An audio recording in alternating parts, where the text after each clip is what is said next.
Hello, everybody. Joe Bag of Donuts here. Welcome back for another episode of Umineko. Last time, Kinzo had a bit of a gamer moment and proceeded to murder, like, half his family.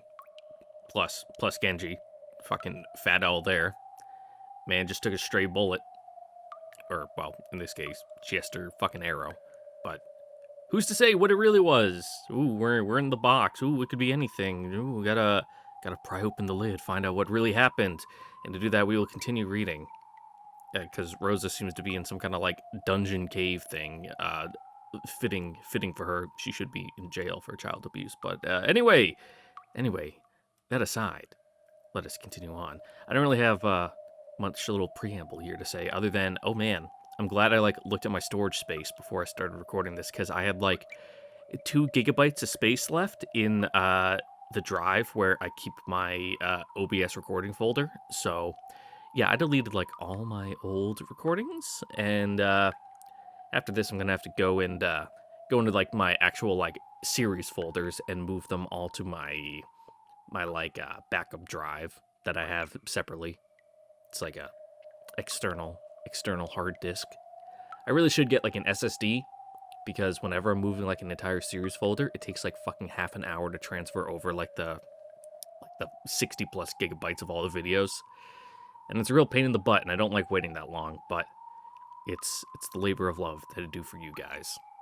Anyway, moving on. Silent. False. I can hear the water dripping. Black. Cold. Painful. Rosa regained consciousness bit by bit, and the first thing she thought was that it would have been better if she hadn't. After all, her body was so cold and hurt so much, and it became worse the more her consciousness returned. Felt like she had been sleeping in the darkness for a long time now, face down on ice-cold marble. So I always tell myself, even if it's just a nap, at least get on the sofa. I always know that if I naively try and close my eyes for just a second, and end up sleeping on the floor or at my desk, it'll hurt my body later and I'll suffer for it. Because she slept on such a cold and hard floor, she was chilled to the bone. Because she slept on such a hard and cold floor, the side of her face that had been pressed down against it was very painful. Is it gonna be the thing where your face is stuck and you have to physically peel it off the ground? That's always fun. If she were to look in a mirror right now, she was sure she would see an embarrassing mark. She didn't think that just rubbing it would make the mark disappear. But she stroked the hurting side of her face for the time being, trying to smooth it over.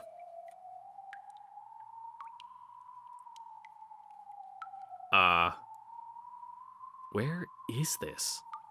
This is the higher being which dimension? Okay. She thought it was pitch black, but that appeared to not be the case. Yeah, it's kind of purple. After all, she could faintly see her own body. Without a doubt, there was some source of light. But even when she looked up at the ceiling, or else the sky, there was only an expanse of blackness, and she couldn't see any such thing. Her body alone was slightly lit, whereas everything else was sunk in darkness. That was what this world looked like. It's almost as though Rosa alone had been abandoned in a forgotten world. As her mind grew clearer, she started getting nervous about why she was all alone in a lonely place like this. When she was about to call out, asking if anyone was there, patter, she heard footsteps coming towards her. They were light footsteps, so she thought it was probably a kid. Define kid, half the witches are under fucking 5 feet tall. They didn't feel creepy to her, so she wasn't afraid. But they also weren't Maria's footsteps. Wondering who in the world would be in a dark world in a darkness like this, she stared in the direction she could hear the footsteps from. As she did, a faint, approaching silhouette came into view. Oh, it's Sakataro. Hello, you're here too? It looked like a child much younger than Maria. Who's that? I don't know him. But the expression on his face was like a lost child separated from his parents. As a parent with a daughter herself, I felt as though my chest was being torn apart. Uryu. Yep, that's...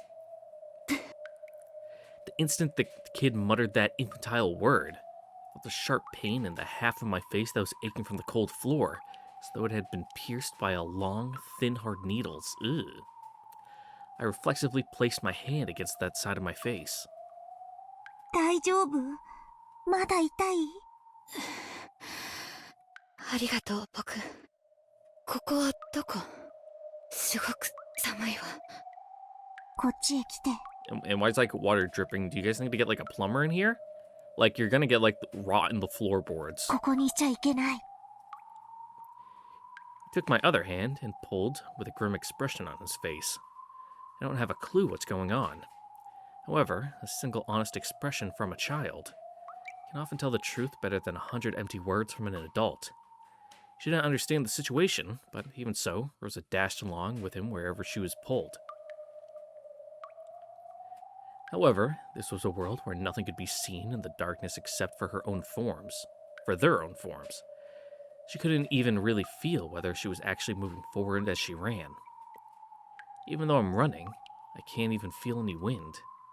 It's as though I'm still inside a nightmare, that kind of unreal feeling.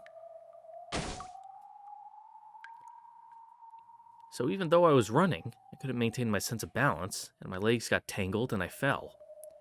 But even in a world that didn't feel real, the pain of smashing my face against the cold, hard floor was reality itself. ウリュウ、大丈夫？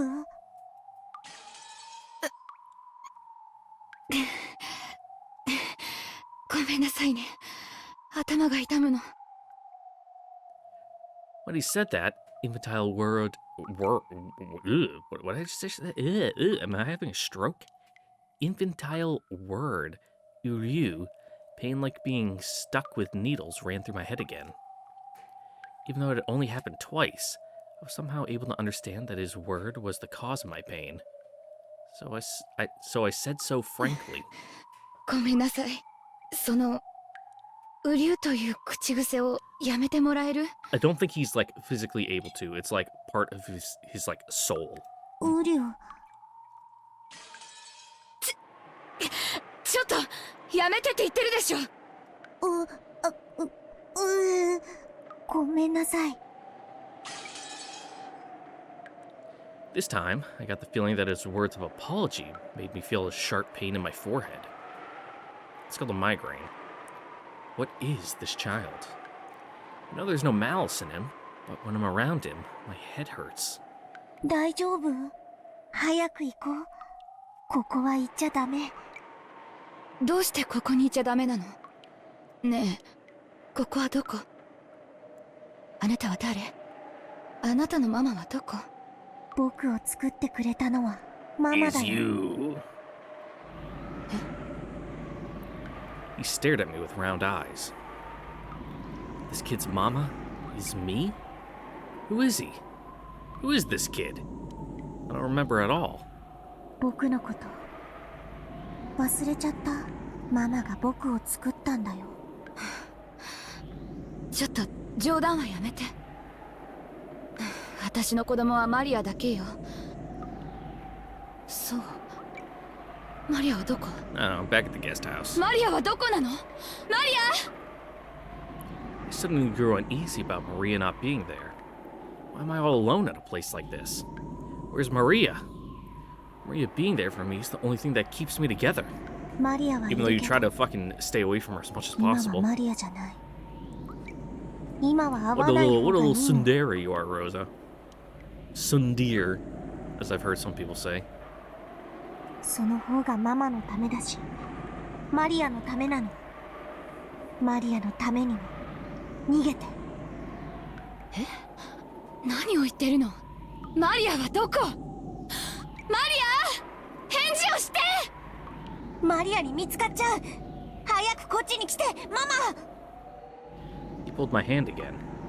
He was probably pulling me in the opposite direction from Maria. So I stopped in my 話し tracks. てよ。大体あなたは誰よ？あなたにママなんて言われる覚えはないわよ。僕を作ってくれたのはママだよ。忘れちゃったの？マリアのバースデープレゼントにするために僕を手作りしてくれたの忘れちゃったの？あなた。 Yeah, and then when you go back to like the real world, you can easily rationalize this as just a guilt nightmare. マリアの作太郎。ママに作ってもらったライオンのぬいぐるみだよ。A fierce, sharp pain struck me. It came from the palm of the hand he was gripping. I instinctively knocked his hand away, and when I looked at my palm, a hole the size of a thumb had opened there, and thick, deep red blood was gushing out. It was a hole so big you could see through to the other side. Ooh, gross. You probably like tore the tendons in some of your fingers. うりゅう、大丈夫どうしたの？ Sakatara also noticed my wound and panicked. Judging by his reaction, he could not understand why my hand had sustained a serious injury. But to my eyes, it felt like I had sustained that injury because he was gripping my hand. Whether there was malice in him or not, I understood that this child was something that would do harm to me, and he instantly became strange and frightening. あっちへ行って。あなたなんか知らないわ。作太郎は気持ち悪い下手くそなぬいぐるみでしょ。私は知らないわよ。ママなんかじゃないわよ。あっちへ行って消えて。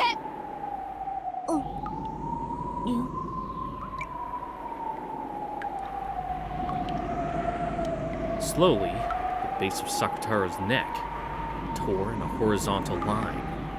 It gaped open, and the pitch blackness inside it peeked out. There was no gushing of blood, only the endlessly empty blackness.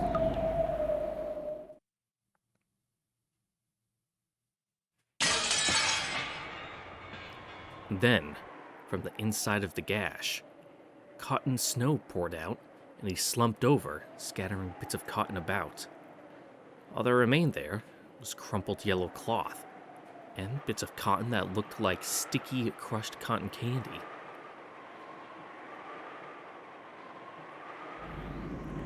A lion stuffed animal, without a doubt. They were the remains of the Sakatara stuffed animal I had torn apart on that day, overcome by my emotions. The instant I admitted that, a long, sharp shriek that could rupture an eardrum tore the world apart.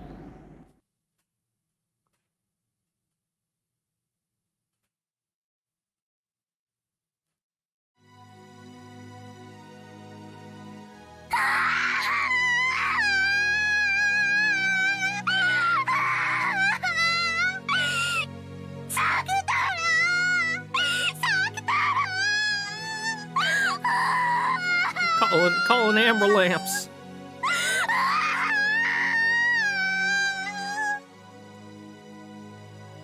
Like a flood from a broken dam, or like a broken TV, Maria wailed in a high-pitched voice. Maria's voice, which made the ears throb, brought up two emotions. The first was regret. Let my emotions get the better of me and committed a terrible mistake. Mother's desire to kneel down right away, hold Maria's head, cry with her, and apologize. And in fact, I did that right away. I held Maria's head and apologized in tears for what I had done. But Maria didn't stop crying. On the contrary, she rejected me, the one who had torn her closest friend apart, and pushed me away forcefully with both hands. Since I had been on my knees in an unnatural position, I fell backwards easily. Maria scraped together the yellow scraps of cloth and cotton bits, buried her face in them, and cried even more. Watching that, the other emotion welled up rapidly, and then burst. I mean, she won't even come around when I apologize. There's nothing I can do now anyway. It's all Maria's fault in the first place.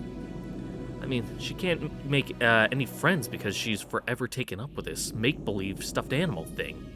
That's why she's treated like a weirdo, and, you know, this is all a good opportunity for instructive guidance. It's not like I was pampered all the time myself. Things eventually break, or stolen, or broken.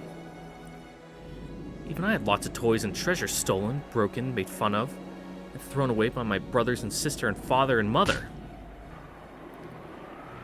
But, though I might have cried about that, I might have shed a few tears. Not once did I sob like this and trouble my parents, throw a tantrum, get in a terrible mood, pound and kick the floor and make a horrible racket. I always wanted to, but I thought I'd get in more trouble if I did, so I always held it in. It's because I held it in that I was able to become the wonderful adult I am now. Like she's typing a shitpost. Suddenly, I felt something strangely missing. The same feeling as when you use a tool recklessly and it finally breaks, so that you're left holding only the base. But I hadn't been using a tool. I had only been using my own two hands to hit Maria's head rapidly. So, I looked at my own hands. From my wrist onwards, my hands had snapped off, cracked off, and were gone. As though only those parts of my arms had become ceramic. No, everything beyond my wrist literally had become ceramic at some point, had broken and fallen off. Cracks had formed in them because I had hit Maria too much, and they had fallen off. Look, see? Aren't those my hands lying there? Lying smashed by my feet? There was no pain. But the shocking sight of both my hands breaking off at the wrist made me scream.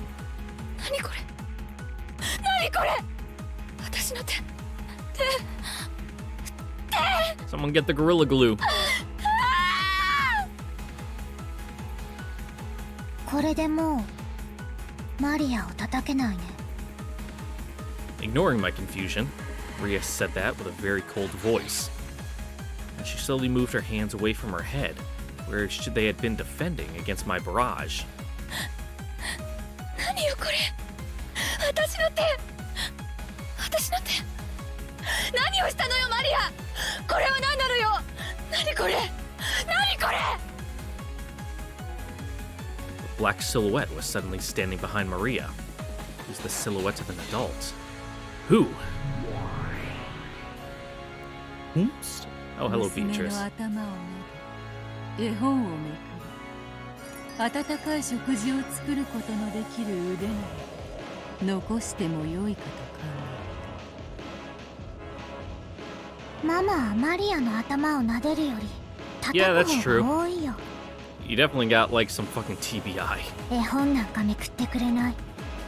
ご飯だって作ってくれない。マリアが自分で買いに行くの。でも同じお店に何度も行っちゃいけないし、顔を覚えられてもいけない。おまわりさんに話しかけてもいけない。なんで？どうして？マリアが悪いの？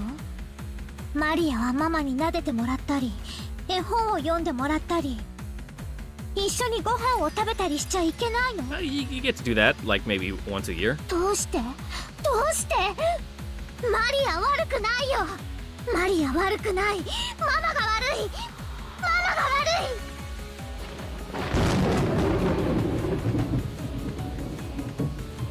ママは一緒に遊んでくれないけど、サク太郎は一緒に遊んでくれた。本も読んでくれた。テレビも見てくれた。一緒にご飯も食べてくれた。ママよりもっともっと大切な友達だったのに。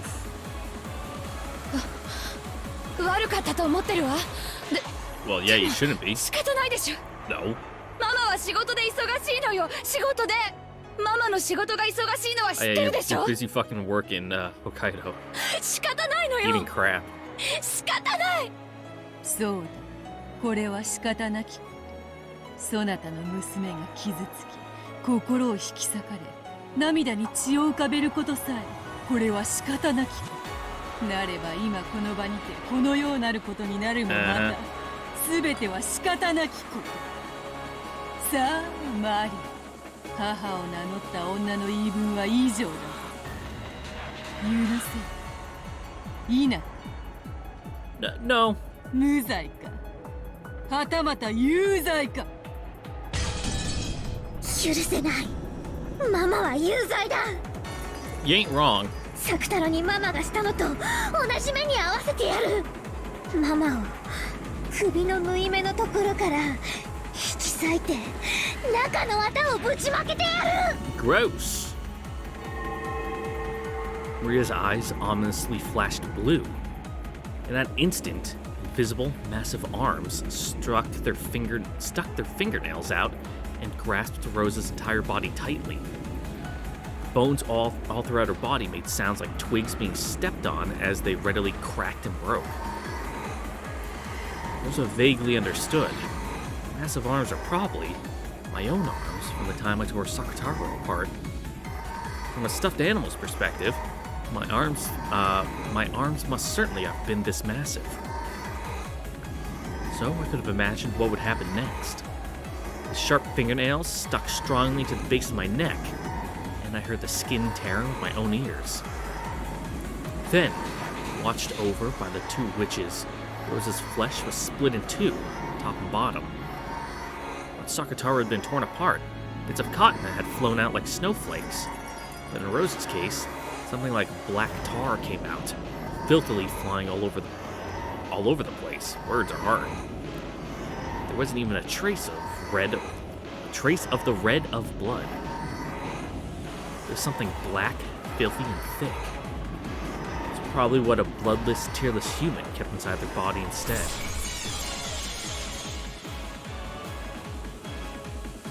これはすごい。 Yeah, gross. なんと汚らわしき中身か。見事であったぞ、マリー。さあどうか。そなたの復讐は Nope. これにて十分。そなたは母を許せるか。いいな、無罪か有罪か。許せない。まだまだ許せない。Beatrice. Oh god, fucking words are hard. I think I did have a stroke earlier. Jesus Christ. Beatrice brandished her pipe wand, and a surge of gold butterflies regenerated Rosa's broken body in an instant. It's been a while since we've had the infinite torture session.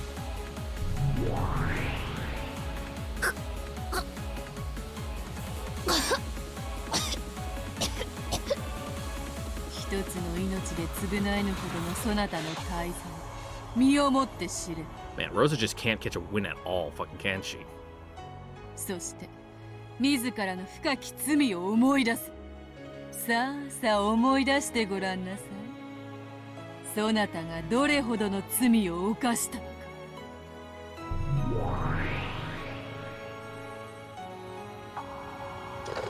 もしもし、ママなの？ママは何時に帰ってくるの？ In a couple days. ごめんなさいね。今日も仕事が忙しくて泊まりになってしまう。またお仕事でお泊まり？ Yeah, word. ママのお仕事、今日も大変だね。ごめんね。本当に忙しいの。もうずっと会社に缶詰よ。外の空気も吸えやしないわ。ママの仕事は早く終わらすだけじゃダメなの。より良いデザインを上げないと次から仕事をもらえない大変な仕事なのよ。だからどうしても時間がかかっちゃうの。うん、わかってるよ。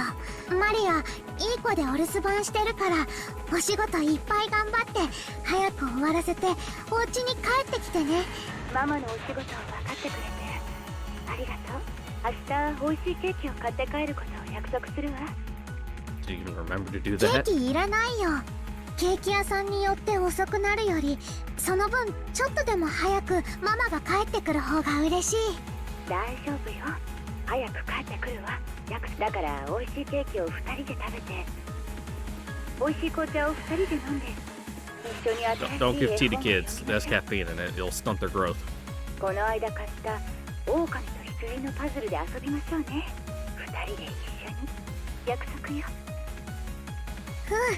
うん、約束待ってるね。お仕事頑張ってね、ママ。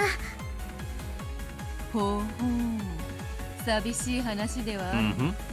互いを思い合う良き親子 But 愛 what じ is ゃ the ない。 truth? 何か問題があるというのか、マリ。そしてローザ。その約束は私はちゃんと守ったはずよ。次の日の夕方に約束通りケーキを買っていつもより早い帰宅をしたはずよ。マリアは知ってたよ。あの日の夕方ね、ママ宛てに着払いの荷物が来たけど、お財布の中にお金が足りなかったから、ママにどうしようって相談したくて会社に電 You 話した were の。 gone.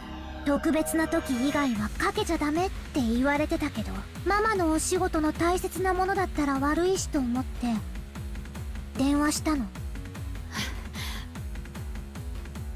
そしたらママはお休みだって言われた。その日はずっと前からお休みに決まってて、 Ooh, hey. 遠くへ遊びに行っているって言われたの。マリアは知ってたよ、ママが嘘をついてるって。ずっと知ってた。でもね、サク太郎がそうじゃないってマリア Yep, を叱ってく just れたの。 pretend that they were wrong. ママは毎日お仕事でとても大変。マリアを放っておいて遊んでるはずなんてないって。ママはお休みって言った人はきっと何か勘違いして言ってしまったんだよって。サク太郎がそう言うんだもん。 Sakutar would never lie. マリアは信じたよ。マリアは信じた。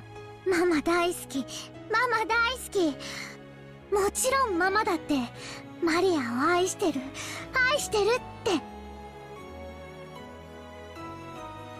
ええ、私もよ。愛してるわ、マリア。 Rosa let out a deep sigh. Maybe she felt the weight of her words. Then she set the receiver back on the bedside phone. The dark room made the window-side view of the starry sky on the ground stand out even more beautifully. On the table in front of that terrace was a very cold wine cooler. And the one she was enjoying a glass of wine with was gazing at the scene below. 娘さんに旅行って話してないんですか？行くって言って前にうるさかったんで、以来言わないことにしてるんです。その方が面倒がなくていいんで。娘さんが気になるなら無理に日程を組まなくてもよかったじゃありませんか。でもそれじゃいつまで経っても予定が合わないし、それは気にしないでって言ったでしょ。 The slender, middle-aged man, clad in a white robe, gave a small sigh. Rosa reacted sensitively to that slight action. もう娘の話はなしにして。せっかくの上等なワインが台無しよ。私はあなたに一人の人間としても女性としても魅力を感じています。ですがだからこそ悪をして時間を割くのは申し訳ないと感じています。私と娘の事情は気にしないでくださいっていつも言ってるじゃないですか。Nah, it's a pretty reasonable thing to be like a little torn up inside about like, oh shit, I'm messing shit up for this family. Ugh. あなたと二人きりの時に娘の話はしないようにしてるでしょ。電話だって下のロビーでうるさい酔っ払いがバカ笑いしてなければここではかけなかった。ローザさん、こういう唐突な日程での旅行は娘さんのためにも今後は少し考えませんか？互いの日程があった時だけでいいじゃありませんか。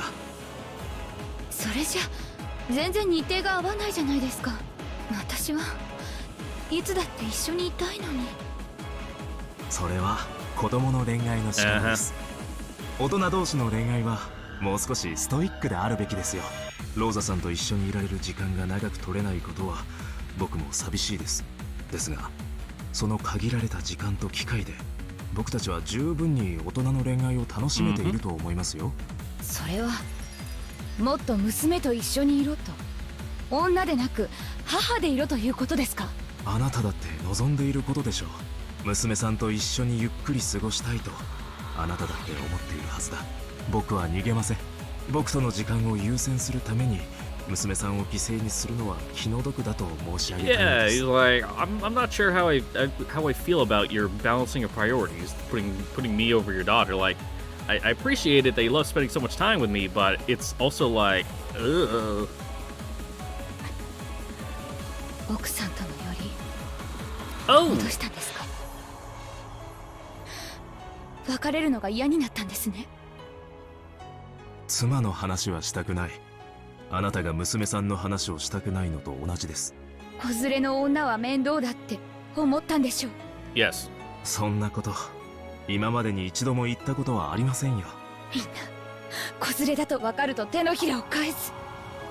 あの子の養育費は気にしなくていいからと言ってもみんな手のひらを返す。あなたは娘のことを理解してくれてると I 思ったの。 mean, dating as a single parent doesn't mean you just pretend you don't have a kid. やっぱり子連れだと嫌なんですね。そうは言っていません。ローザさんのことを嫌いになってなどいませんよ。私が言いたいのは、娘さんをもっと大事にしなさい。あなた自身もそれを望んでいるはずだ。だから娘さんに嘘をついて自らを傷つけてほしくない。そう言ってるだけなんです。嘘つき。私のことが面倒になっただけ。そうでしょ。そんなことは言っていない。 You're being emotional. いいえ、わかるの。私にはわかるわ。あの子を理由に何度も捨てられた私だからわかるの。雰囲気でわかるわ。そうよ、あなたもそう。他の男たちと一 Oh, 緒。 geez. Well, if it keeps happening over and over and over again the exact same way, do you think maybe it might not be them? 子連れの女は嫌なのよ。バツイチは嫌なのよ。面倒なのよ。知らない男と作った子供の親になんかなりたくないんでしょ。ええ、そうよね。その気持ちすっごいわかるわ。 It's not that hard. I've dated a couple single mothers before. It's fine. 子連れの男と付き合ったことがあるけど、その気持ちすっごいわかったの。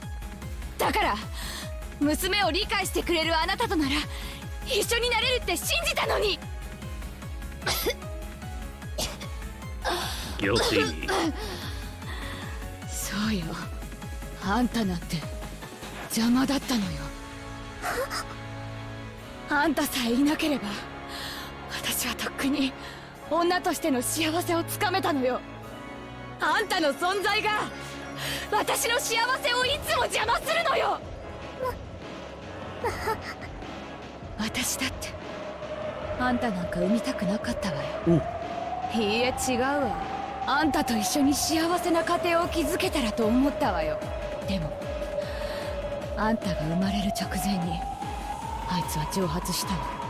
私と温かい家庭を築くと言って私を騙し、永遠に私の前から消え You 去っ realized た。 how fucking crazy you are and fucking bailed. 残ったのはあんただけ。愛も思い出も何もない。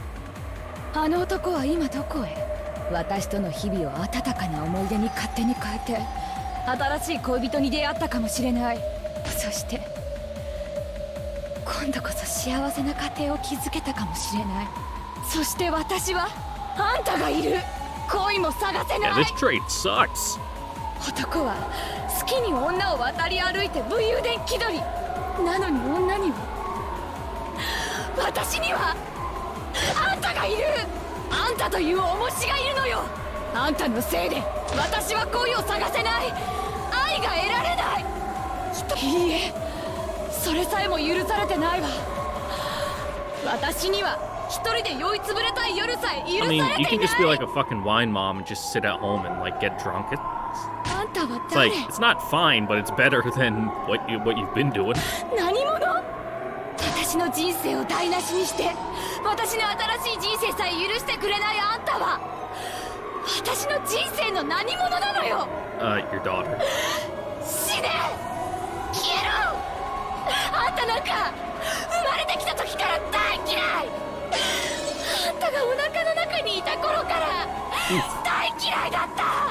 それを前向きに受け入れようと頑張って良き母を演じてきたわ。私は頑張った。 Hey Maria, maybe you should go live with like fucking with like Uncle Rudolph and Kyrie for a little bit, huh?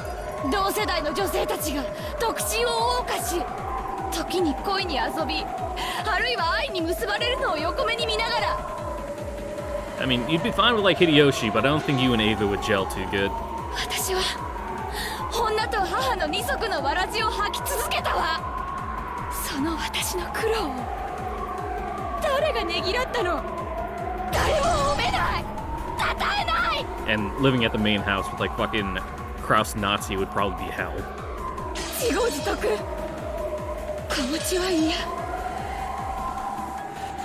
負け組の遠吠えうぶな小娘がいい。こっちから願い下げよう。ケツの青い若造どもが。必死だった私はさぞかし簡単に落ちる女に見えたろうさ。必死だったわよ。 Easy mark. まだまだ恋をしたい年頃の私が日々を仕事と育児で忙殺されていき、このまま老いてこのまま人生を終えるだろうと悟った時、どれほど必死だったか想像もつかないでしょうよ。あんたの本当の父親ももちろん憎いわよ。でも I mean, 破局を迎えた責任は私と彼に半々 at least you だ。 kind of have some reason to hate him. That's legitimate. 私にも逃げられるだけのしつこさがあったの Unless か it も was しれ all な your い。 fault. でもその後の破局は全部あんたのせい。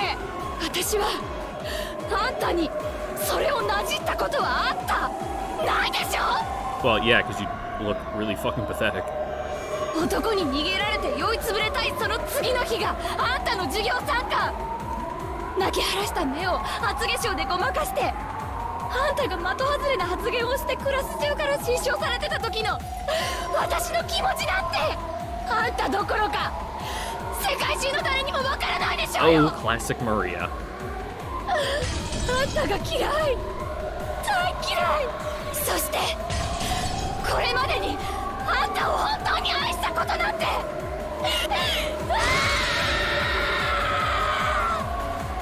Rosa, you're having a bit of an episode.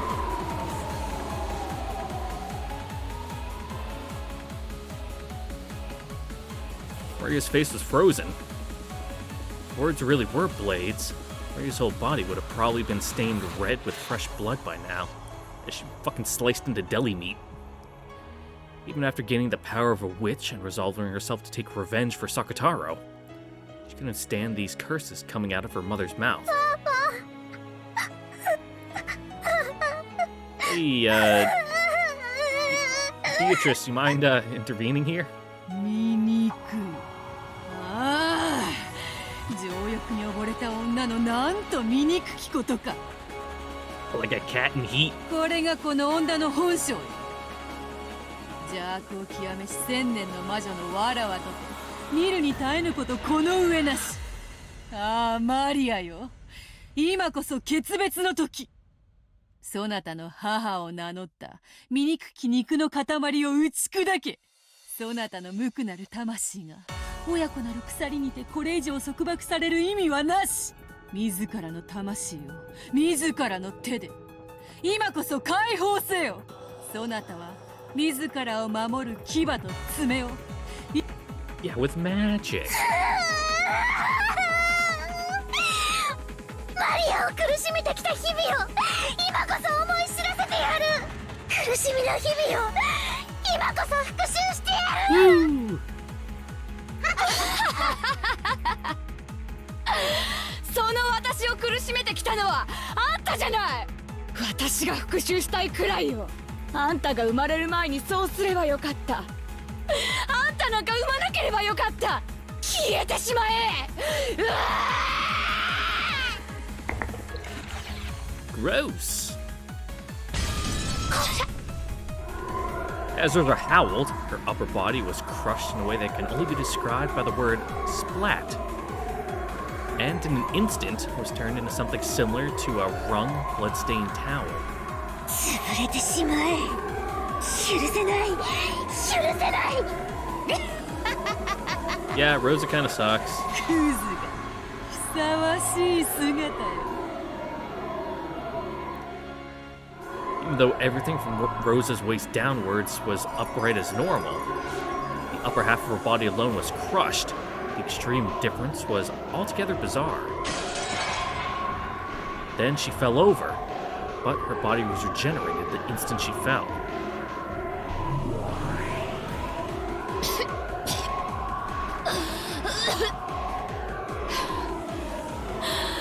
死になさいよ。あんさあマリア、そなたの怒りと悲しみ、この程度のも Yeah, の can't you step it up a couple notches? 今こそ Get creative. 怒りと悲しみの生産の時、ぶつけろ、吐き出せ。そなたの胸に打ち込まれたくさびをすべて押し出し跳ね返せ。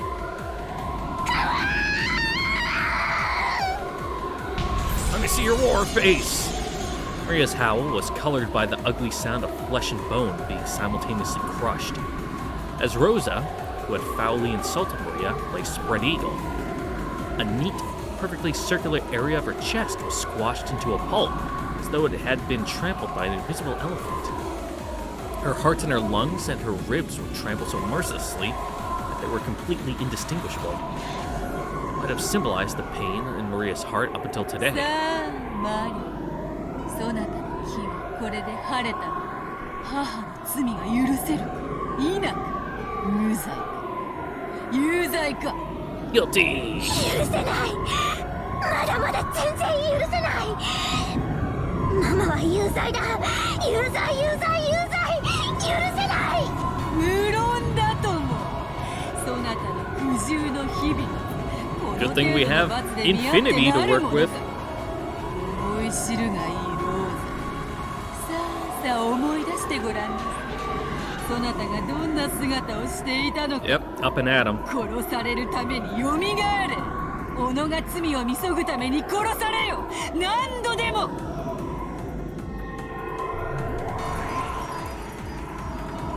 Beato waved her wand, her body was regenerated again, and Rosa sat up, coughing violently in pain.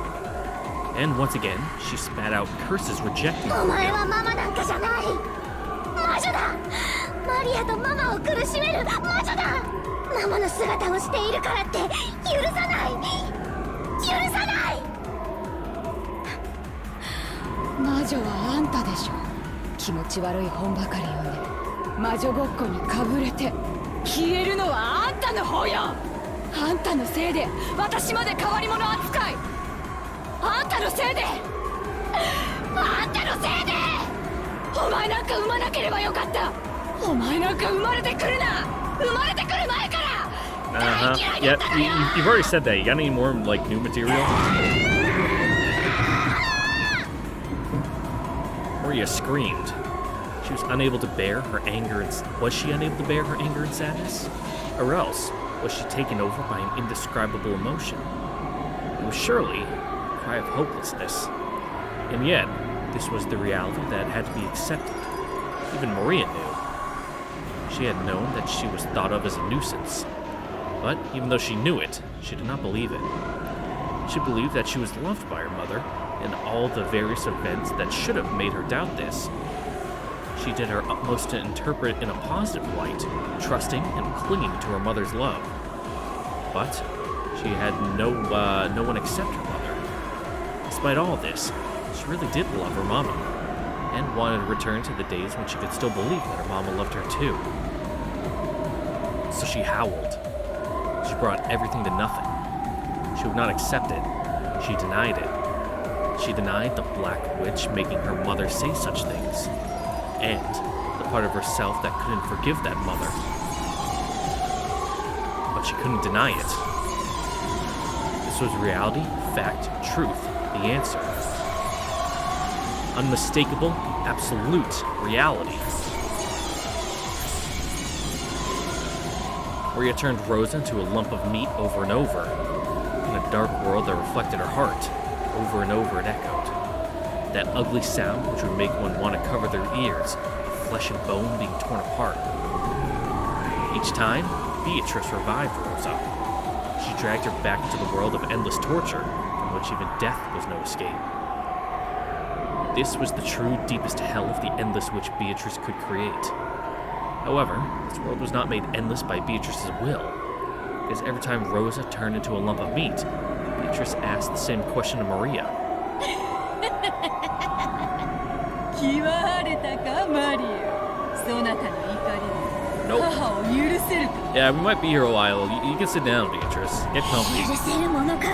許せるものか。許さない。許さない。マリアの苦しみの Kick your 全 feet てを up on that 教え little てやる。 table and, only just wave your wand every now and again. もっともっと教えてやる。まだまだ足りない。全然足りない。生まれた時から生まれる前から蔑まれてきたこの怒りと悲しみがどうしても消せないの。あんたなんか大嫌い大嫌い。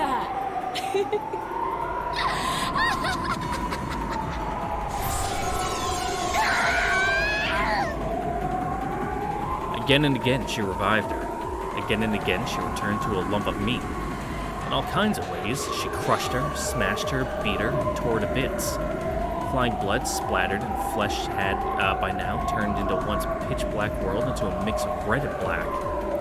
Ria's anger was still not settling down. It's as though she was disgorging? Okay. Disgorging all the rage she had suppressed from the time of her birth until today. And if all that was poison to her heart, then would the repeated murder of her mother purify her soul? I don't know. Could these pointless atrocities save her soul even just a little bit? Probably not. This endless torture might have started serving as a slight diversion from her sad, unrewarded life. After all, it seemed that she had finally been able to regain her smile. 思い知れマリアの不幸の根源め思い知れ私の痛みがこの程度ではないこと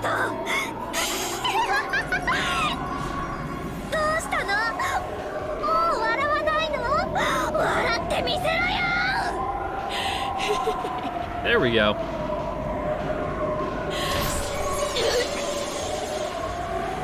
Half of her skull collapsed. Eyeballs flew out, and black cranial fluid gushed out. Your cranial fluid shouldn't be black, it's actually kind of clear. Fragments of teeth ほ scattered. らよみがえりなよ笑ってみせなよほらほら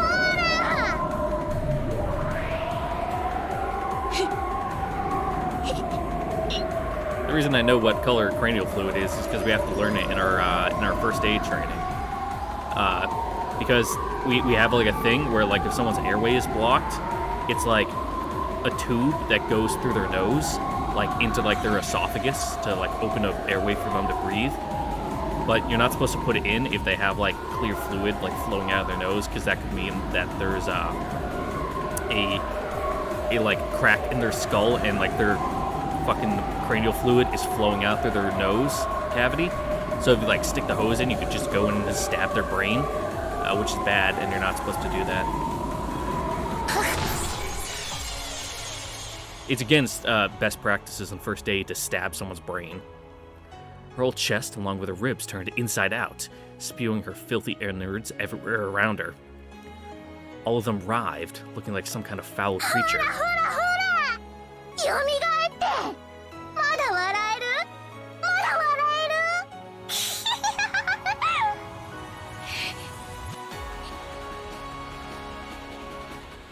Rosa couldn't let out a laugh anymore.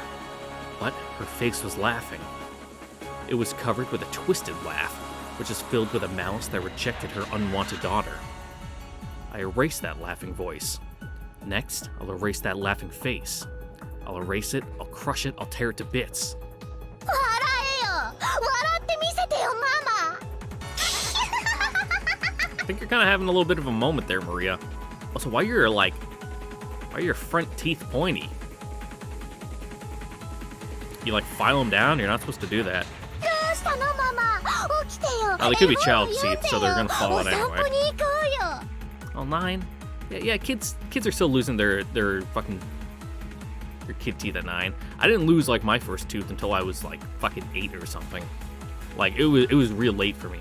Hell, even I had to go when I was like 13 and get my canines pulled out because they were still my child ones and hadn't fallen out. And the doctor's like, well, the dentist is like, yeah, your fucking new teeth are gonna grow in funky if we don't take these out. And they did, and they still had full roots. I just have really unnaturally long roots for my teeth, according to my dentist. So when they pulled them out, the Novocaine, it didn't go in far enough, so I could fucking feel them yanking. And oh man, it fucking hurt. I was like white knuckling the chair. It was not fun. 愛してるって言ってよ次の日曜日の約束をしようよお買い物に行こう映画に行こうそしてその約束をどうせ破るんだよ。楽しいねママ、楽しいね。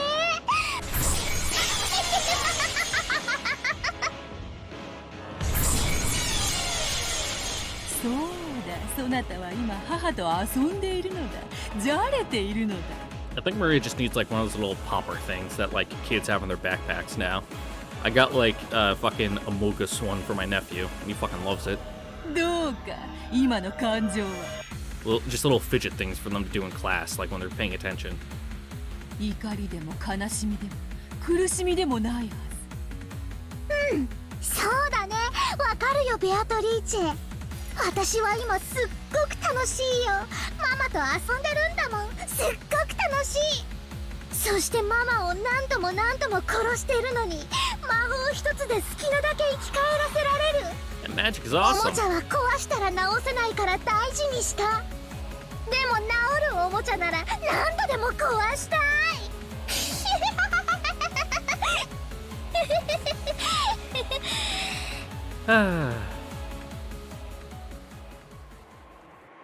でもサク太郎は治らないんだね。 Nope. 治せないんだね。 I mean, not by you anyway. 作ったママが産んだママが認めないから。私もママに認められてないんだね。だから壊れたマリアももう治らないんだね。Yeah, let's not think about the hard things and just go back to having fun, huh?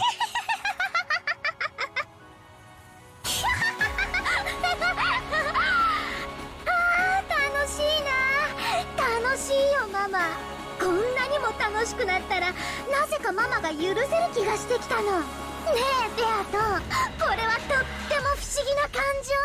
どうしてマリアはママを許せる気持ちになってきたの？それは生き死にを自由にできる力を得た魔女のみがたどり着く。いつでも殺せる。必要ならよみがえらせる。面倒ならまた殺せばいい。それをいつでも指一本鳴らすだけでできることを知ったなら。 Yeah, past transgressions, just water under the bridge. そのすべては聞き流すに等しい虫の声いいかよ。そなたに母を許そうという感情が芽生えた。そなたが今こそ真の魔女の世界の入り口に立ったからだ。ようこそマリア。深淵なる、そして甘美なる魔女の世界へ。なったんだ。 Woohoo! マリアはもうマリアじゃない。 Class change. まだ見習いかもしれないけれど人間の世界を超えた。 Getting a little high in your own supply there, 私は Maria. もう原初の魔女見習いマリアなんだ。もう私は何も悔しくない、悲しくない。ママ許してあげるよ。きっと私はママを許せる。もうちょっとしたら許せると思うの。だって魔女だから。 Uh-huh.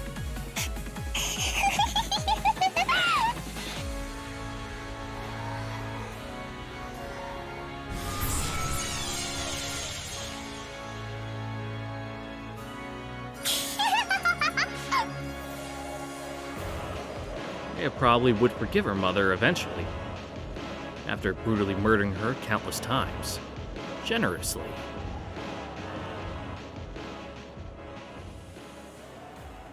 Yeah, just needs to vent a little bit.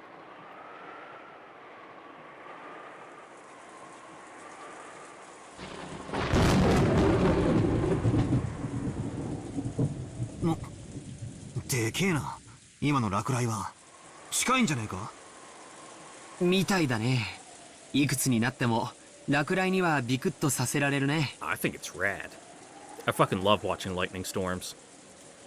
Battler was looking at the dark night through a crack in the curtains. Every once in a while, a pale white lightning bolt would light up the sky, and he seemed to be enjoying it. お？なんだよ、バトラが騒がしくしてるから、 Hey, you have a マ good リア dream が there, 起きちゃっ Maria? たじゃねえか。ごめんなマリア、バトラが騒がしくて。なんだよ、俺のせいかよ。悪いなマリア、寝てていいぞ。おやすみな。 Maria was looking a bit hazy, with drowsy eyes. She was probably still half asleep and couldn't think straight. おう、もういい。寝ない。いいから寝てろって。まだ寝ぼけてるぜ。 Well, you should get up eventually if it's the evening, because, you know, you're gonna have to go to bed at night eventually. You don't want to mess up your sleep schedule entirely. 寝ぼけてない。なんだよ。もろに寝ぼけてるじゃねえか。寝てろ寝てろおい。寝ぼけてない。寝ぼけて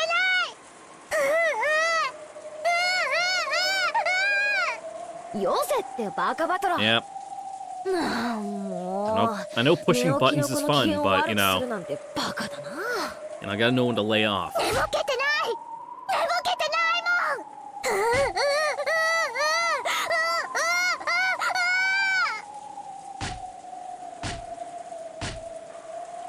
もん。分かってるよマリアちゃん。寝ぼけてなんかないよ。だから落ち着いて。 Yeah, have some coffee. 寝ぼけてないもん。寝ぼけてないもん。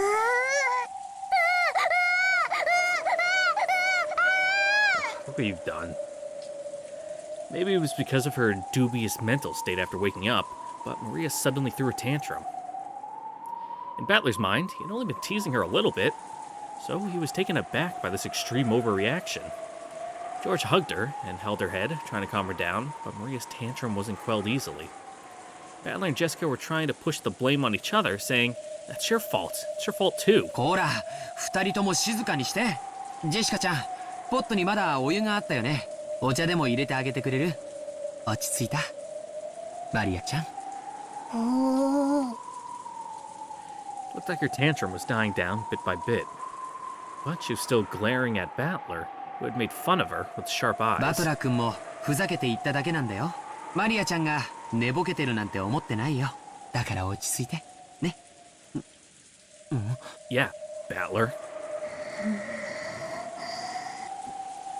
George noticed. Maria was staring at Battler with incredible eyes. And, despite having just displayed all that emotion, she laughed in a small voice.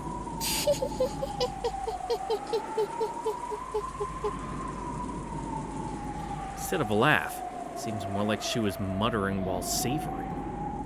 Or else counting each he.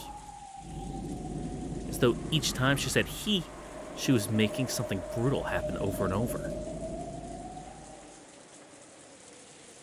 George felt something creepy for a split second, but he probably wouldn't have been able to notice the madness that, for a brief moment, peeked out of the depths of the girl's eyes. After remaining spaced out for a short period of time, Maria stopped her bizarre quiet laugh and pushed George's arms aside, as though telling him to let go. 許す。そうマリアちゃんは偉いな。バトラ君、マリアちゃんが許してくれたよ。 Yeah, so be gracious and be like, oh, thank you for accepting my 仲直り apology. して。ああ、悪いな、からかって。許してくれ。ほら、マリア。仲直りの印にカフェオレ作ってやったぜ。砂糖いっぱい入ってるから甘いぜ。いらない。でも許すよ。魔女だからね。 Thought that counts. One more time, Maria laughed in a creepy, quiet voice. But it was only for a very short time, so Battler and Jessica didn't think much of it. They decided to think that, probably, they'd only looked that way for an instant, when a flash of lightning lit up her cheeks with a pale, white light. Then, they heard the sound of a loud, hasty footsteps running towards them from the hall.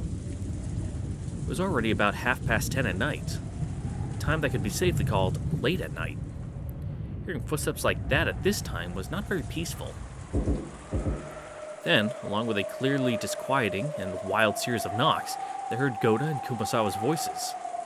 They clearly told them that this was an abnormal お子様 situation. 方いらっしゃいますかいらっしゃいますかゴーダでございます。熊沢でございますよ。ご無事でございますか皆。どうしたものやら、どうしたものやら。 When George opened the door, the two of them tumbled in, sopping wet. Looked like they had dashed here from the mansion without an umbrella. どうしたんだよ、二人とも。 Yeah, look like you've seen a ghost. 何があったんだ。それが親方様が、旦那様が、皆様方が。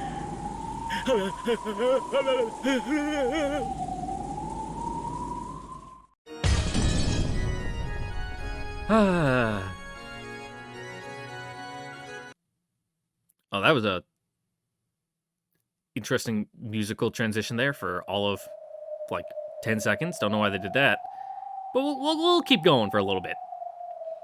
It was a pitch black room. There were no windows, and by the light from the weak bulb, one could only barely make out the state of things around them. It appeared to be an old, forgotten, dusty underground storehouse with some kind of furniture haphazardly thrown into it. However, with even just a little light, one could at least tell that this probably wasn't a storehouse, because that room was sealed off with iron こ bars. こはどこなの？わからん。ここは屋敷の地下なのか。食堂の真下にこんな部屋があったのか。 They had been dropped into what appeared to be a pit and fallen into this room. Therefore, it would be appropriate to think this room was directly below the dining hall.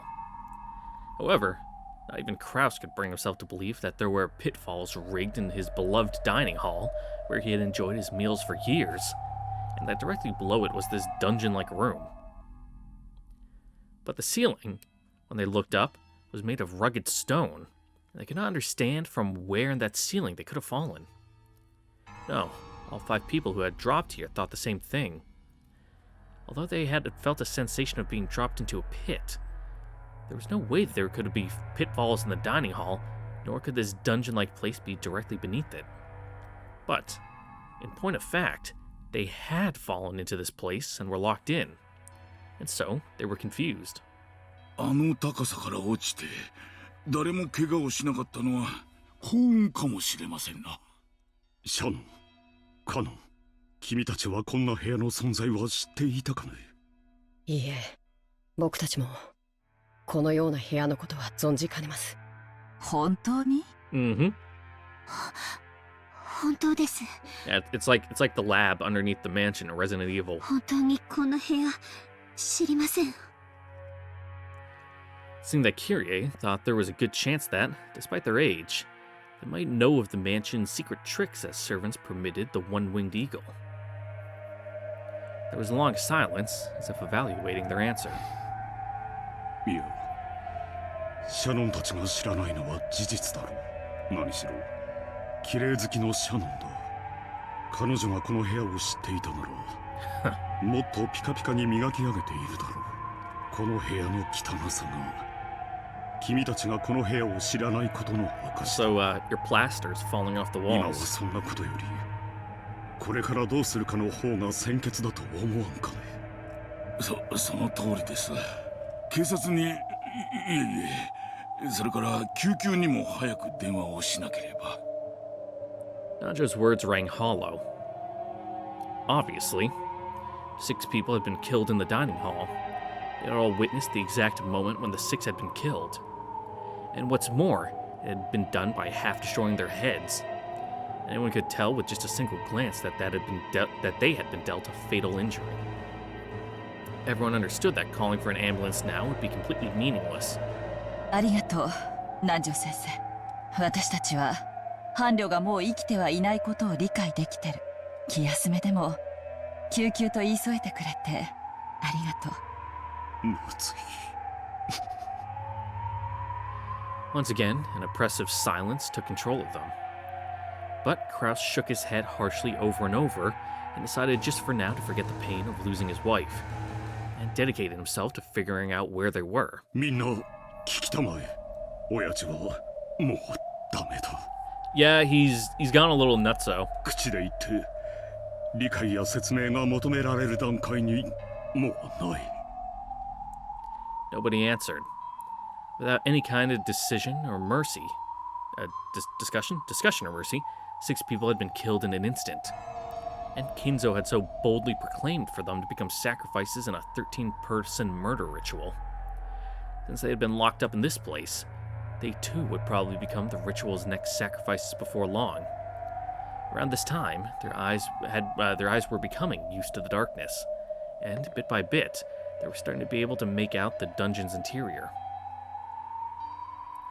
What they thought was furniture haphazardly left in the dungeon turned out to not be furniture at all. They were small cages that could be used to imprison a single person, restraining tables, or those torture racks. At any rate, it was obviously more ghastly than a mere jail cell. Since those objects were rusted and covered with thick layers of dust, there was no doubt that they had been long forgotten. Maybe you could have even have called those things Kinzo's sealed and forgotten madness. However, it was this room in which they had now been locked away. Those objects weren't exactly comforting to people who were locked up, hoping to be released without harm. とにかくここを抜け出そう。私たちは伴侶や友人を失い、涙を流すことに時間を費やしたいが、Yeah, that can wait. 今はそれ以上に子供たちの身が心配だ。お子様方はご無事でしょうか。 Shannon, some of them are older than you. 祈るしかない。そう At い least えば George. 熊沢さんと郷田さんはここにはいないな。ひょっとすると無事に逃げ延びられたのかも。 Get away? Debatable? Safely? Also debatable. かもしれませんな。子供たちと合流しててくれれば心強いのですが。郷田さんはいざという時頼りになるし、熊沢さんは経験豊富で落ち着いてるし、きっと力になってくれると思います。 Calm, you say. Kumasawa's the one who, like, cracks first in every situation. そうだといいがな。Shannon and Krause smiled bitterly a little, but they quickly realized how improper that was and stopped clearing their throats. 楽観はできないよ、姉さん。僕らに続いてもう襲われてしまってる可能性だってある。同感ね。お父様が食堂で執行したのは魔女の碑文の第1の番の6人殺しなんでしょ。 Yep. なら第2の番は寄り添いし2人を引き裂け、逃げ隠れて寄り添っている郷田さんと熊沢さんがもう殺されている可能性だって否定できないわ。they're close as in that they're like co-workers, but I don't. Is that enough to fulfill the requirement? きっとゲストハウスに合流してて子供たちを守ってくれているなんて楽観、現時点では全くできないわよ。 I mean, really, Shannon and Cannon best, fit that one. Kyrie coldly analyzed the worst-case scenario.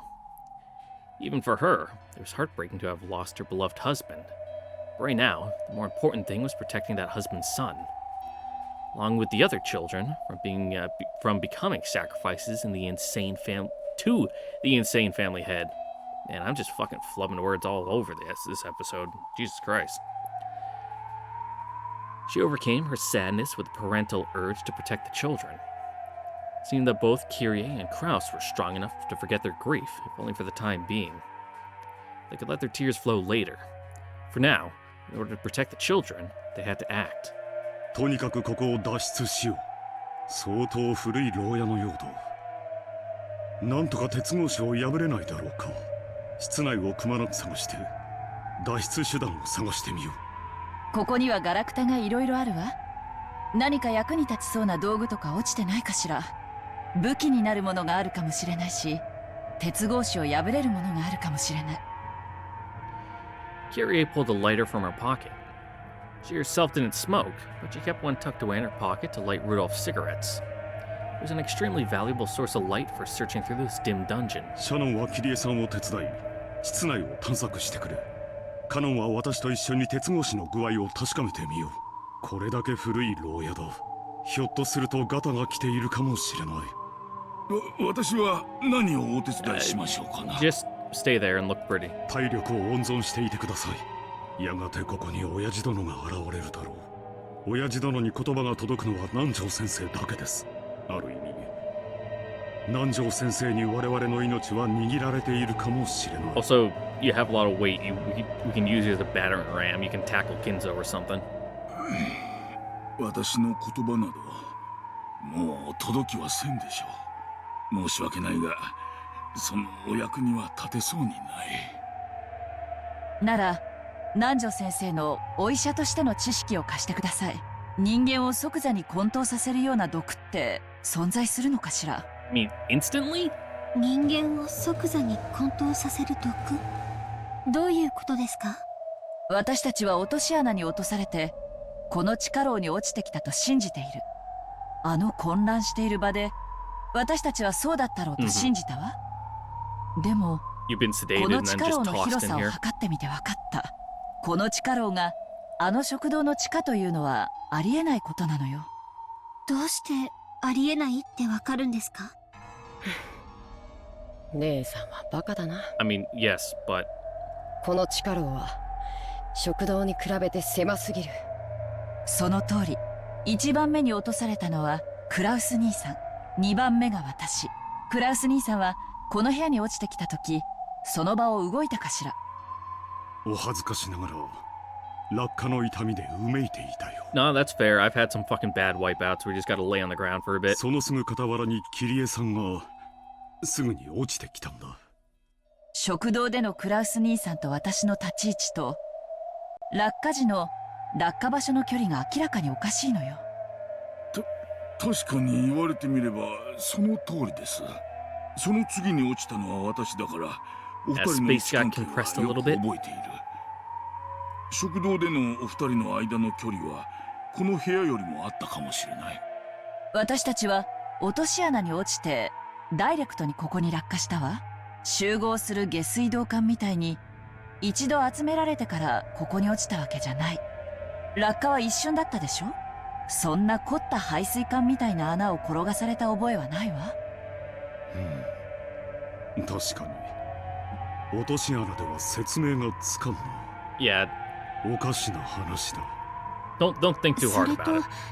桐江様のおっしゃる人間を即座に混沌させる毒 I don't know, as you were というのは falling, like you didn't どう fall 関 into 係があ like るんですか？ a tube or something that dropped you here. You just fell in and got gassed or something and went fucking knocked out, and then they just fucking dragged you or something. 桐江様は多分食堂に落とし穴なんかなかった Yeah, just you fell と into お a 考 hole. えなんじゃないかな。しかし現に私たちは落ちたぞ。落とし穴に落ちたような気がするが正解よ。無理もないわ。そうとしか例えられない体験だったから。なるほど。 But you were drugged and just became woozy and like, oh, I'm falling. つまりこうおっしゃいたいわけですな。私たちは落とし穴に落とされたのではなく、例えば毒矢のようなもので撃たれ瞬時に意識を失い、その倒れて床に突っ伏す瞬間の記憶をまるで落とし穴に落ちたよと思い込んでしまっているのかもしれない。 Sure, a little bit of group hysteria. なるほど。食堂に無数の落とし穴が仕掛けられていて、我々がそれに何十年も気づかず食事をしていたとするよりは。姉さん、時計はある？うん、懐中時計があるわよ。 Alright, what time is it? 22時40分くらいね。 So you would have a pocket watch. 僕の時計もそうなってる。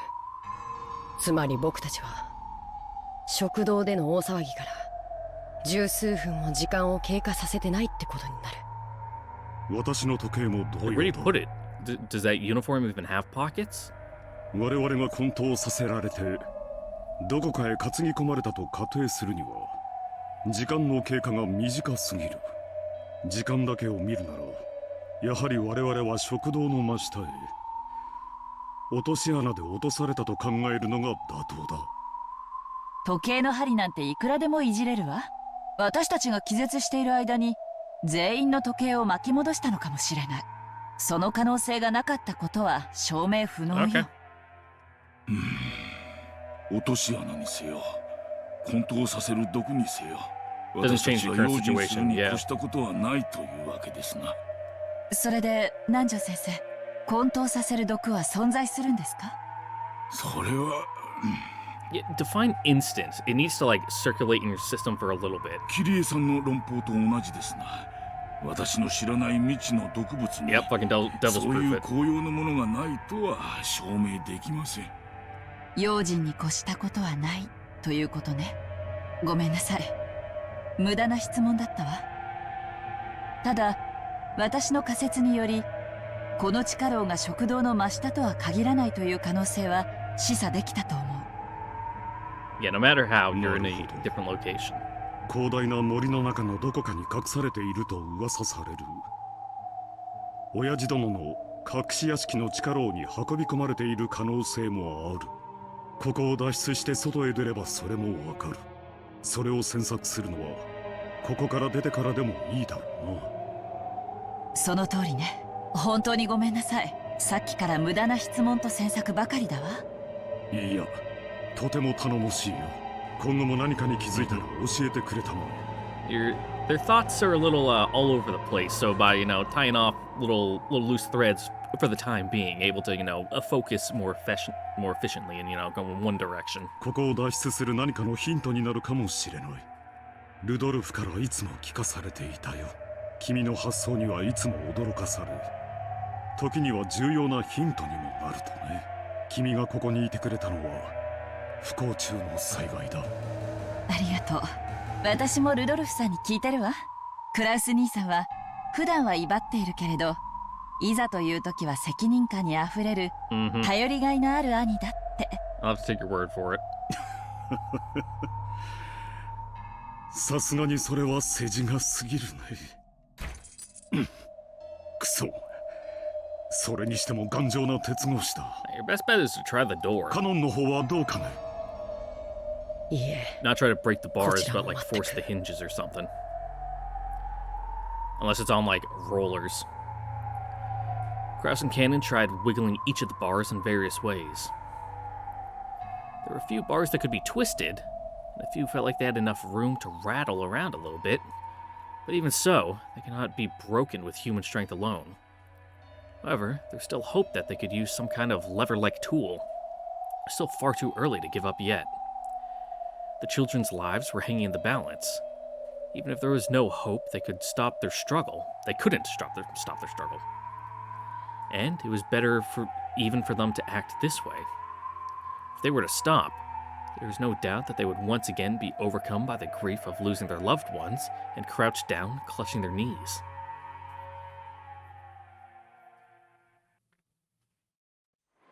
キリエさんたちの方はどうかね。何か見つかったかね。Also, it's real windy. There's quite a draft in this room. 握って隠せる程度の石ころは見つかるわ。こんなものでも武器にはなるかも。さすがに鉄格子を削り取ることは無理でしょうね。シャノンちゃんはどう？いいえ、何も。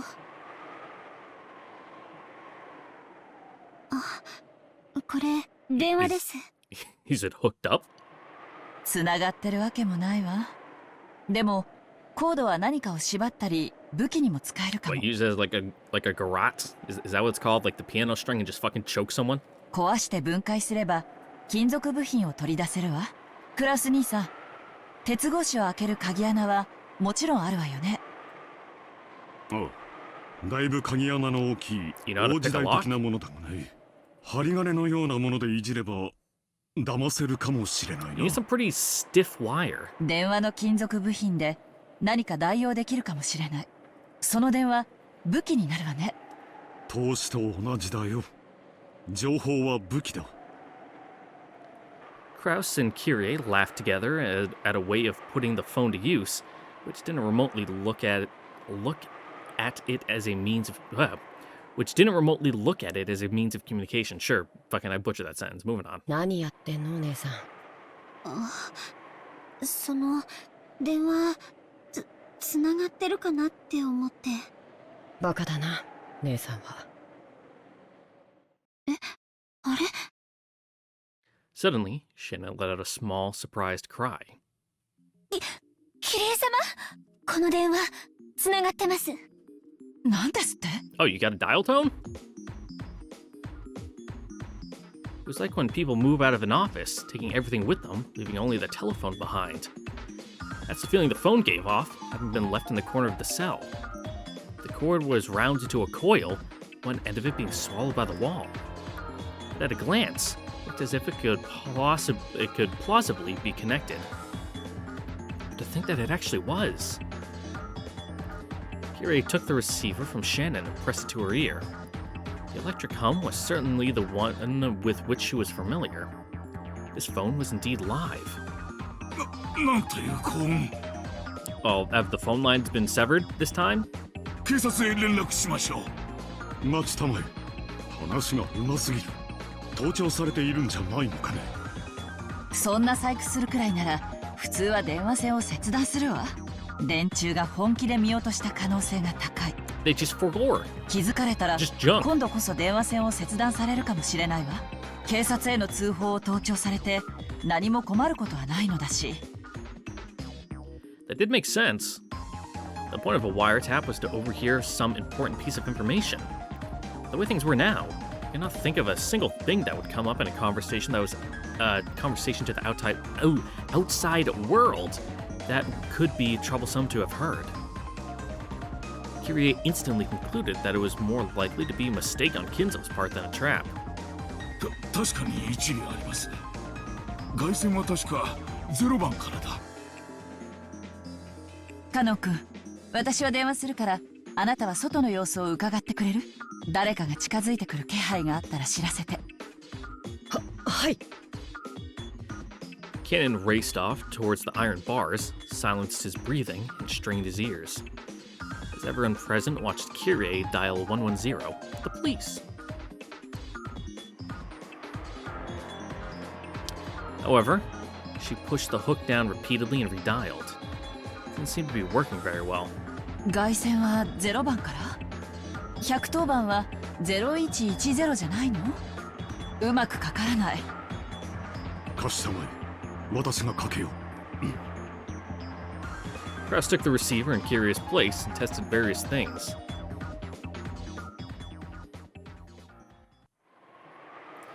But in the end, they were unable to notify the police.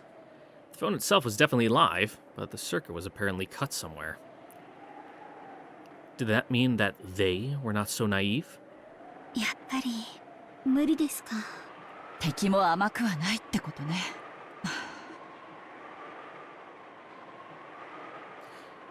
Kyrie let out a deep sigh, leaned against the wall, and hung her head for a while.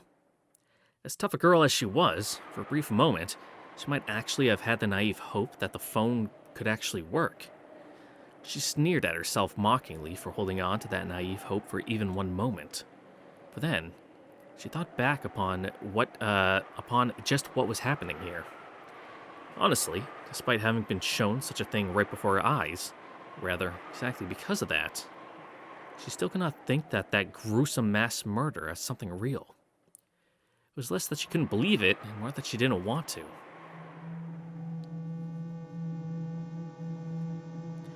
Ushirimiya Kinzo had killed 6 members of his family. He had summoned strange, witch-like, demon-like people right out of thin air. With something like magic, he had begun to kill people one after another. Too much to handle. Even though she definitely saw it, there was no way she could accept that spectacle. そんなことあるわけがない。あれはきっとお父様の友人か何か。Yeah, he's like fucking occult pen pals. それがあらかじめ食堂のどこかに隠れていて、手品的に突然姿を現して私たちを驚かせただけなんだわ。そう考えなくちゃあのめちゃくちゃを説明できない。But damn, your fucking grandpa, he sure knows a lot of attractive young women. But when those 6 had their heads blown apart, a gold arrow had flown around and around the room. That had truly looked like magic. No, it's like one of those worm things on a string that you get at like fucking amusement parks, and like from your book Scholastic Fair or whatever, where like you do the tricks, like you slightly pull it through and they're like, oh look, it's crawling, ooh! It's like that, just on a wire, and then they'd actually just fucking bop, shoot them when you weren't looking. Was that another thing that they just saw wrong? There's no way it was magic. There must be some kind of trick to it. since it was capable of smashing heads, there's no doubt it was some explosive. For example, a styrene toy plane that they sell at a candy store, painted gold, and with a powerful explosive loaded onto the end of it. That said, at a glance, it had seemed to be flying at random. Kirei couldn't imagine such a thing could be fired 6 times, and each time perfectly hit the victim square in the head, one after the other. Surely its flight wasn't computer controlled to seek out and deliver precise hits on its targets, which would make it a high-tech styrene plane on the same level as a guided missile? そんなバカバカしい仕掛けを膨大な私費を投じて作らせたと。 I mean, maybe? あのおかしな余興のためにお父様ならやりかねないって A number of mysterious people had appeared suddenly out of thin air. 6 people had had their heads demolished by a mysterious golden flying object. And 5 of us were locked away in a mysterious dungeon by a mysterious set of pitfalls, or else put to sleep by some feigning poisoned dart. The family conference started a bit past 10 p.m. It had only been about 30 minutes since then. Probably. Those events, which took place in such a short amount of time, none of us were able to understand or come to grips with, even though we witnessed them ourselves. Even if we did get a hold of the police, it would probably be impossible for any of us to accurately explain what we saw. I may only just have witnessed it, but my brain's fried, and I have no confidence even in what I saw myself. Kirei tried to put her hardest to rouse herself from her overwhelming confusion, just to hold on to her sanity. くそ、どうなってるんだ。くそ、くそ。 Kraus started to become desperate, hitting the hook multiple times and redialing over and over. He too was feigning composure, but was unable to hide his panic. The more he redialed, the more the pretense of serenity peeled away. None of this makes any sense. Kira couldn't help but pray that the events that had just occurred were no more than a dream. Suddenly, the look on Kraus's face changed. What, you just dial one of the other rooms? 呼び出してる。呼び出してるぞ。コール音がする。本当ですか、クラウスさん。なるほどな。親父め、浅はかな。Who'd you dial? 警察に連絡されまいと外部への電話線は切断したらしいが、内線は切断し損ねている。内線？クラウスさんはどこにかけているの？ゲストハウスだ。ジェシカたちの部屋の内線番号にかけている。もしもし、もしもし、私だ。お前は誰か？ゴーダか？ジェシカはいるか？無事か？旦那様、ご無事でよかった。はい。Safe is relative in this situation. ジェシカお嬢様たちも皆さんご無事です。I wouldn't call him safe. In the immediate threat of being killed, no, but safe, also no. 父さんなの？無事でよかった。母さんは無事なの？そこにいるの？ About your mother. Kraus choked on his words. Kraus had clearly seen Natsu's head crushed. That seemed to have killed right before his eyes. Eventually, he was going to have to tell that to Jessica.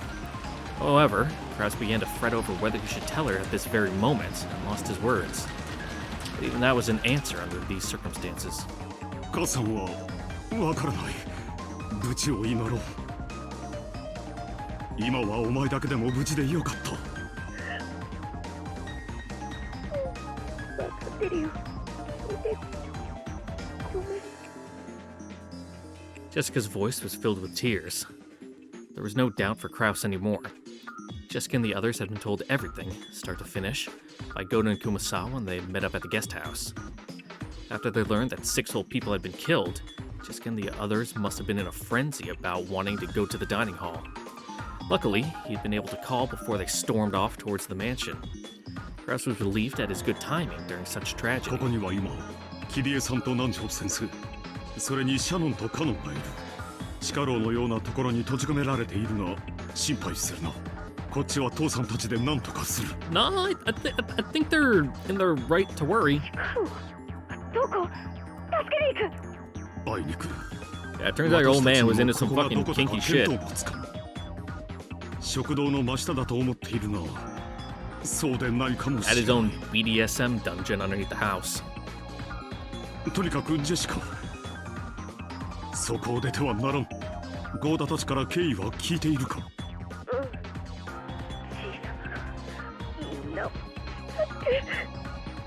おじい様は今正常な状態にない。 Yeah, he's having an 出 episode. くわせは危険だ。殺されるかもしれない。 Might, but it seems in his current, his plan is that the grandkids are off the table, 私たちを助け or に来 well, よう off な the どとは chopping block for the 絶 time 対に being. 思ってはならんぞ。 If they interfere, they might put themselves on it, but こっちはこっちで何とかする。じゃあ私たちをどうすればいいの？小さな目、よくも母さんたちを。あの死に損ないぶっ殺してやる。ジェシカ、そんな言葉を使ったら母さんが悲しむぞ。レディーはそんな言葉を使うもんじゃない。 you always know what to say, huh? Huh, Kraus. とにかくお前たちは身の安全を最優先にしろ。ゲストハウスを戸締まりするんだ。しかし過信はできない。1階のラウンジの大窓は破られるかもしれない。その部屋にとどまり、ベッドを立てかけてバリケードにするんだ。その部屋にはトイレも冷蔵庫もあるな。明日の朝までは籠城できるはずだ。 Yeah, sure. いいな。くれぐれも物騒なことは考えるな。 Just fucking all you fish, just go and make yourself a barrel. 母さんの敵を取ろうなんて絶対に考えるんじゃないぞ。相手を刺激せず隠れてやり過ごすことだけを考えるんだ。 I mean, really, your best bet is to go, like, run off into the woods. 分かったよ、父さん。 Like, sure, Kinzo fucking knows the island, but if you all, like, split off, I don't think he'd be able to track you into, like, into the trees. After that, Goda took the phone, and he was told again to watch over the children as a responsible adult. Goda repeatedly yelled, "Yes, sir," in an overstrained voice, his face covered in cold sweat. From there, Kyrie received the phone and spoke with Battler, and when Shannon and Cannon got their turn, George and Jessica answered. And following that, Nanjo and Kumasawa picked up as well, so that all the members of both sides had their turn on the phone, each encouraging the other and confirming that they were at least safer now, even if their location was unknown, and coming to a complete understanding of the current situation for both sides. They wanted to talk forever, but now was not the time to chat. Kraus told them that they would be hanging up for now, and those in the guest house agreed. すぐに受話器を取れるように待機していてくれ。くれぐれも用心してな。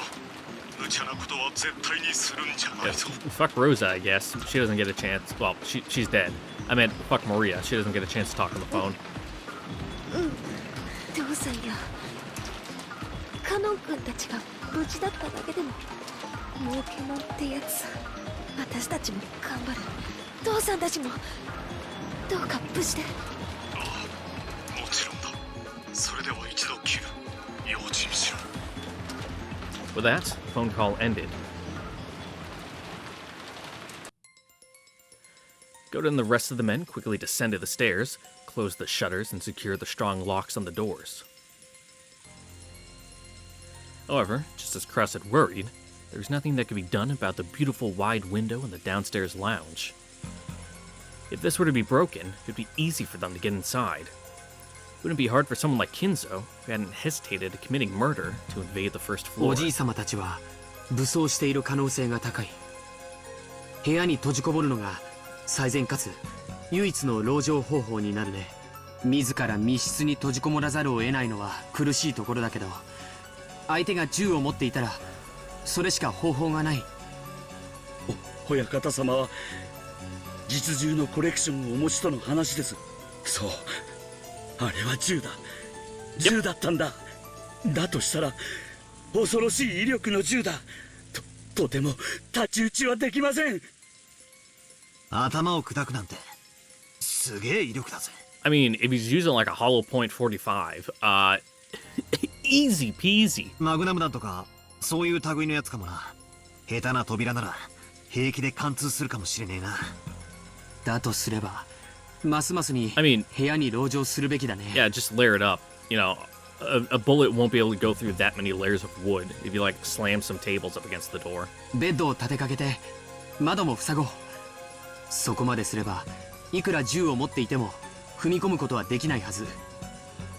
くそ、そんな Take 受け off 身 the な防 mattress 戦 though. The 一 mattress 方しか won't ねえ do のかよ。 much. You're gonna want solid, thick, dense objects to cause the bullet to fragment. くっしょ、うちの親父に上等を決めてくれてキリエさんまで捕まえたなんて、こいつは高くつくぞ。クソじじいめ。無理です。あんな連中に太刀打ちできるわけがありません。 He is pretty tall. しかも親方様だけでなく手下も何人も。あるいはあんな連中がもっといるかも。 Most あい certainly. つらは一体何なんだ。 Valor is filled to the brim with the urge to get revenge for Rudolph and to rush out of here to save Kyrie. But just by looking at how terrified Goda was, there was no doubt in him that this would be reckless. 兄貴だって悔しいだろ。なのにここで籠城なんて。ちくしょ。もちろんさ、僕だって悔しいよ。 Yeah, one thing at a time. 両親を殺されて冷静でいられるわけがない。でもだからこそ冷静にならなくちゃいけない。僕たちが無駄に命を落とすようなことを殺された親たちが望むと思うかい？思うわけがない。せめて子供だけは逃げ延びてほしいと願ってるはずだ。だから僕は生き残るよ。 God, I fucking hate your suit, George. It's awful. I hate it. Like the slight mustard yellow. It's not quite mustard. I don't even know what color. It's like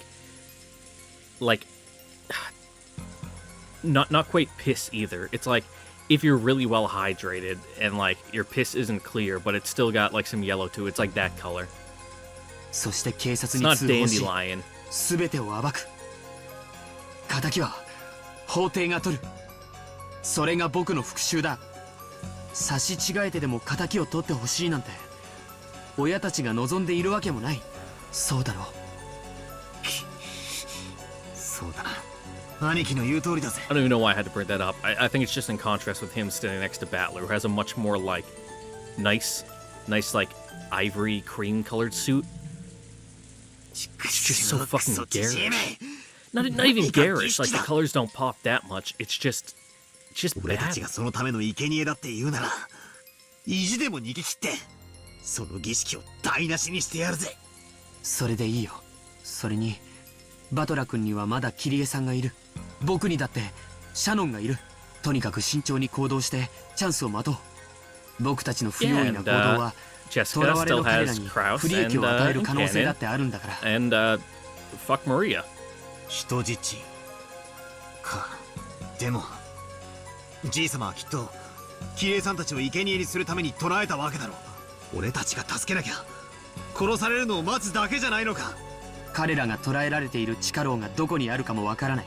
シャノンもカノン君ももちろんゴーダさんも熊沢さんも知らなかった。 Hey Maria, you know the way to the mansion in the woods, don't you? おじい様だけしか知らない秘密の場所にある可能性が極めて高い。 You mind taking us there? そんな状況下でうろうろと歩き回るのは自殺行為だよ。分かってるよ。それでもくそ、俺たちはここで何かが起こるまで引きこもってるしかねえってのかよ。バトラ様のお気持ちは分かりますが、ここは安全第一で参りましょう。旦那様の話では相当古い牢屋らしいので、なんとか鉄格子を破れるかもしれないとのことでした。今は信じて待つ方が賢明です。おじい様の手下が何人もいてみんな武装しているんだよね。そうです。そして多分みんな武装を。Goda had been able to say that Kinzo had others on his side, but he had not been able to mention that they were mostly all young women, like witches, and committed their murders using strange magic. If he had said that, it would have only caused the others to doubt his sanity. No, in fact, He himself still couldn't understand what he had seen and was doubting his own sanity. But regarding the sex or appearance, regardless of whether it was done with magic or a gun, the fact was those girls had followed Kinzo's orders and killed 6 people in an instant. That was an unshakable truth. If those people came to attack the guest house as well, what would happen? Just closing the doors and windows like this was surely meaningless.